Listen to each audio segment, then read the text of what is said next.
wabarakatuh. Apa kabar anak-anakku sekalian dan adik-adik sekalian?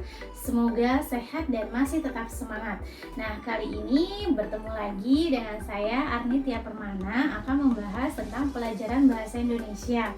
Nah, kali ini coba kita lihat, kita akan membahas tentang teks berita. Kira-kira dalam teks berita ini atau materi ini terdapat di kelas berapa ya? Ya, benar sekali, materi ini terdapat dalam kelas 8. Jika kalian bertemu dengan materi ini, otomatis kalian sudah berada di kelas 8. Selamat. Nah, kompetensi dasar yang akan kita raih atau kita capai pada pertemuan kali ini adalah KD 3.1, yaitu mengidentifikasi unsur-unsur teks berita yang kalian baca atau kalian dengar. Dan kompetensi dasar yang kedua yaitu 4.1, yaitu menyimpulkan isi berita yang telah kalian baca dan kalian dengar. Nah, untuk mencapai itu, mari kita sama-sama mendengar penjelasan tentang teks berita. Oke? Sekarang ketika kalian mendengar kata berita, apa yang tergambar dalam pikiran atau benak kalian? Pernahkah kalian menonton berita? Jawabannya pasti pernah, ya. Menonton, mendengar, itu pasti pernah. Nah, lalu apa berita itu? Berita itu adalah sebuah kabar atau peristiwa yang terjadi, yang kita dapatkan melalui informasi. Oke, atau berita juga memiliki definisi keterangan mengenai kejadian atau peristiwa yang hangat. Definisi ini terdapat dalam Kamus Besar Bahasa Indonesia edisi kelima. Oke, lalu apa itu teks berita? Kalau berita adalah keterangan mengenai kejadian atau peristiwa yang telah terjadi, ya, berarti teks berita adalah teks atau tulisan yang berisi segala peristiwa yang terjadi di dunia. Segala sesuatu yang terjadi di dunia lalu ditulis dalam sebuah teks, namanya adalah teks berita. Atau pengertian lainnya adalah teks yang melaporkan.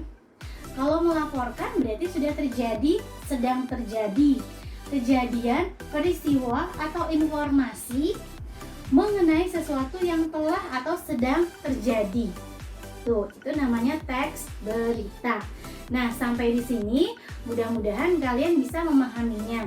Jadi kata kuncinya, berita itu adalah sebuah hal, peristiwa, kejadian yang terjadi, yang telah terjadi dan sedang terjadi. Itu adalah pengertian dari berita dan teks berita. Oke? Nah, selanjutnya kita masuk ke ciri berita. Ciri berita yang pertama adalah faktual. Jadi berita itu harus bersifat faktual. Maksudnya apa? Dia nyata. Nyata, benar-benar terjadi, tapi tidak terikat dengan waktu. Jadi kejadian nyata yang dulu, yang sekarang, yang sedang terjadi, ini disebut dengan faktual.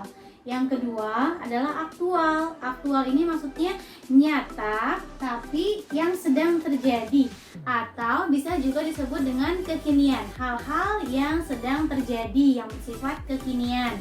Yang ketiga, berita itu harus objektif. Maksudnya apa? Maksudnya tidak memihak.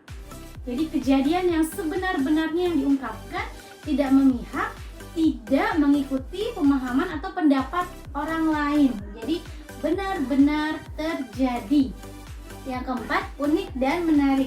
Jadi berita itu harus disampaikan dengan cara yang unik dan menarik supaya si pendengar, si pembaca tertarik, berminat untuk membaca sehingga bisa berpengaruh atau mempengaruhi si pendengar atau si pembaca. Dan terakhir, terdapat tempat, waktu, dan kronologi peristiwa. Itu adalah ciri dari teks berita atau ciri dari berita. Baiklah anak-anak sekalian dan adik-adik sekalian, sekarang kita masuk ke penjelasan berikutnya, yaitu unsur berita. Nah, unsur berita ini adalah hal-hal atau poin-poin yang membangun berita itu supaya dia terbentuk menjadi teks yang utuh. Unsur berita ini bisa disebut dengan 5W plus 1H kalau dalam bahasa Inggris ya. Tapi karena kita bahasa Indonesia, kita harus memiliki istilah tersendiri. Bisa juga kita singkat menjadi adik Simba atau Askadi Mega. Nah, lihat. Adik Simba ini maksudnya apa, di mana, kapan, siapa, mengapa, dan bagaimana. Atau kalau saya biasa menyebutnya Askadi Mega, apa, siapa, kapan, di mana, mengapa, dan bagaimana.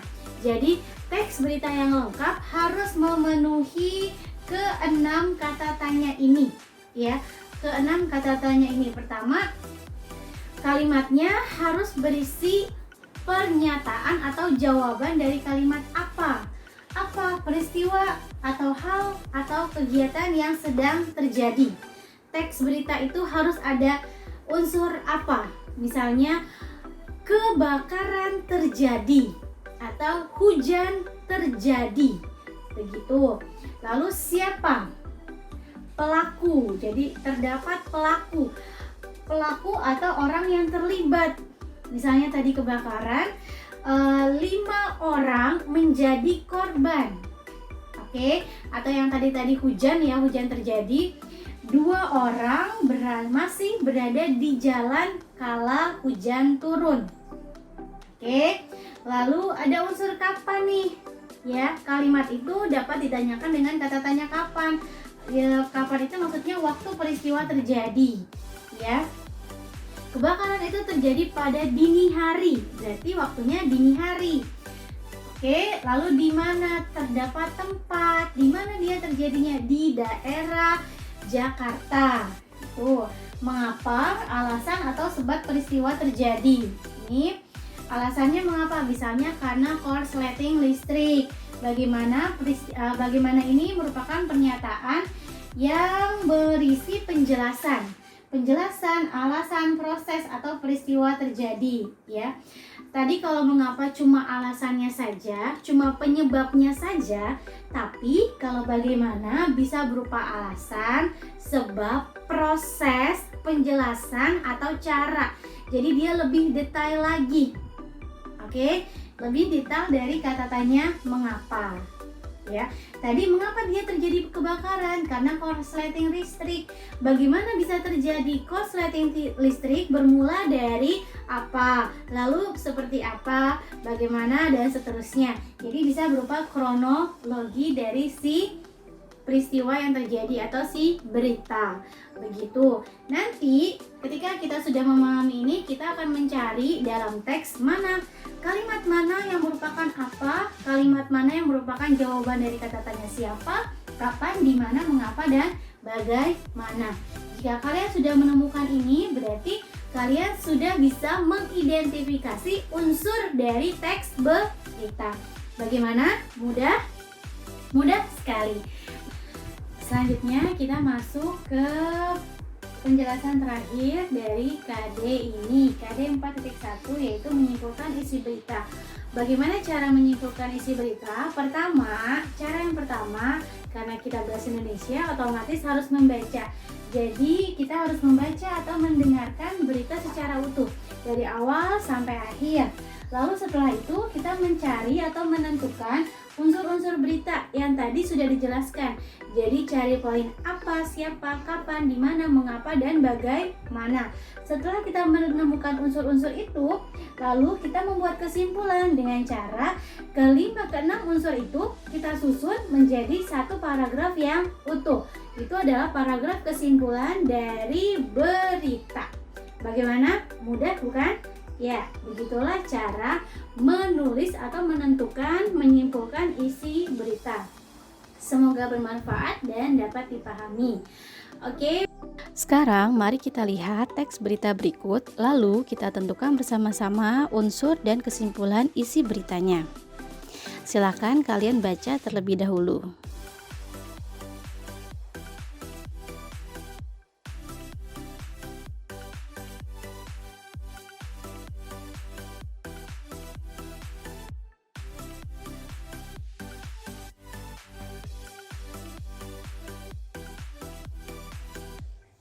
Nah, mari kita lihat jawabannya.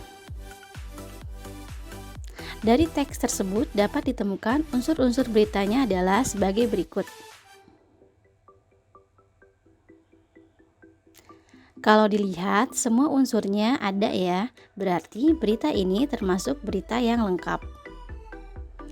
Mudah bukan?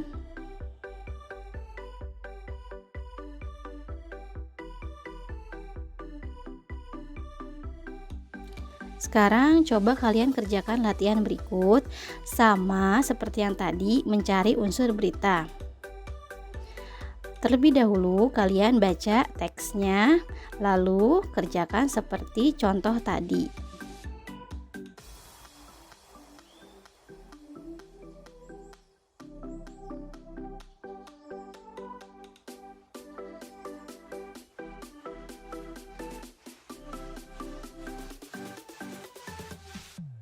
Nah, ini kerjakan seperti contoh. Buat tabel, lalu ada unsur beritanya apa, siapa, kapan, di mana, mengapa, dan bagaimana. Lalu bukti kalimat yang menyatakan kata tanya tersebut. Selamat mengerjakan.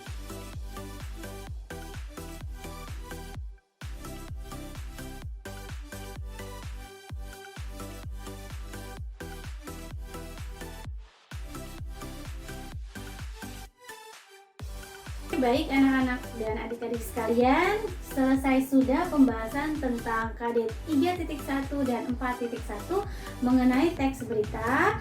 Maka itu saya akhiri. Wassalamualaikum warahmatullahi wabarakatuh.